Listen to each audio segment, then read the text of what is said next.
I'll admit I'm not going to post this in real time, but why doesn't Jason Reynolds have a movie, a miniseries, something?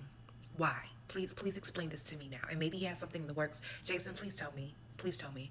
I don't understand. I just got through reading um, As Brave as You, which by far is, all his other books are hilarious. I'll admit, Long Way Down is very serious. Um, American American Boys, I think is the title of it. I mean, I'm checking this up, but that one can be serious, but it can be funny at the same time, given some of the characters in the story.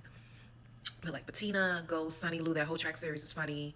Um, when I Was the Greatest is a very funny story, but it was something about As Brave as You that took me back to my mom's hometown, Edisto Island, and my dad's hometown, Hollywood, South Carolina, when we would have summers, and not the whole summer, but for like a month or for weeks, we would spend time with our grandparents and really my grandmothers. I'd never met my grandfather, both of them on both sides, but just being in the country, experiencing country life. It was a tradition, dirt roads, traveling up the road. Like this, Jason Reynolds actually inspired a story. I already wanted to write a series of picture books based on my grandmother's house in Edisto Island, but I definitely want to also write a series. I'm not gonna release the title yet, but it's gonna be a series based on stories because I had some stories based on when I used to spend time at my grandmother's house and spend the night. And my mom would stay at my aunt's house and I would stay at my grandmother's house because I had younger cousins, so I used to hang with. But y'all, the characters Ernie and Jeannie have to go stay with their grandfather and their grandmother, who Jeannie, the youngest, Eugene has never met. He's met grandmother, but he's never met grandfather. The youngest one, Ernie, has been there. The last time he was there was 4. So there's obviously when they drop them off, the parents drop them off. They're dropping from Brooklyn. The grandparents live in Virginia. I can't remember if it was West Virginia or Virginia, but either way, it was down south. And you obviously can pick up on the fact that mom and dad are having some issues. So they're going on a trip to Jamaica to help rekindle the fire.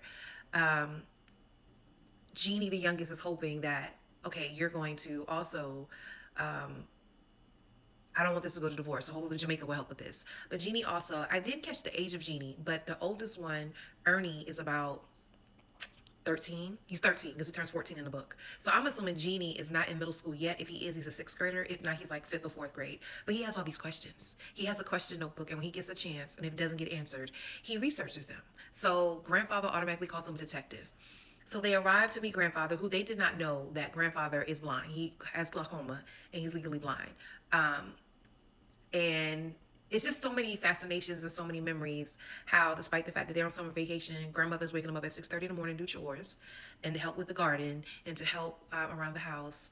The humor in this story, like there were some lines as I'm walking through my neighborhood. I know people are like, "What is she listening to?" I bust out laughing.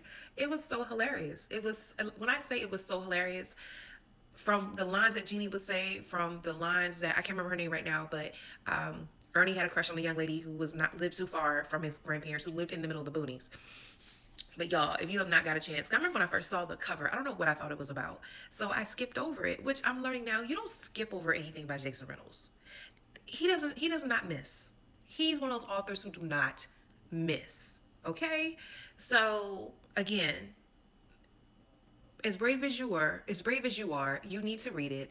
Please scope it. It's a great classroom read, but it's definitely for those of you who had to go down south, spend time with your aunts and your grandmothers. It definitely brings back memories, happy memories that you're like, dang, like I miss my grandmothers. I miss my grandmothers to a T. But I know, I'll admit, growing up, I spent more time with my maternal grandmother because a lot of the cousins I had were around my age.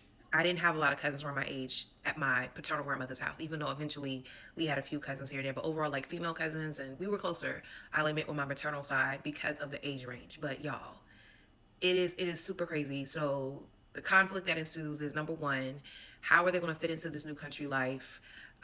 Is his parents going to make amends from Jamaica, and just what's going on, and what's going to happen? That's what I forgot to mention. What's going to happen between the dynamics of the dad? It is auto. You could immediately detect the dad and the grandfather have a contentious relationship. He doesn't even talk to the father. When the father would get on the phone, when Jeannie and Ernie's father would get on the phone, grandfather would get on the phone, the father automatically is like, I don't want to talk to you. He doesn't say that, but and then they find out you find out immediately that their uncle, who is the father's oldest brother, is has passed away. And there's a connection between that and the tension between the father and the grandfather, and it's just like, will they heal from that? So it's a lot going on. It reveals a lot of things that you don't see revealed in the Black community. Nevertheless, it's a good heartfelt story that I think everybody should read.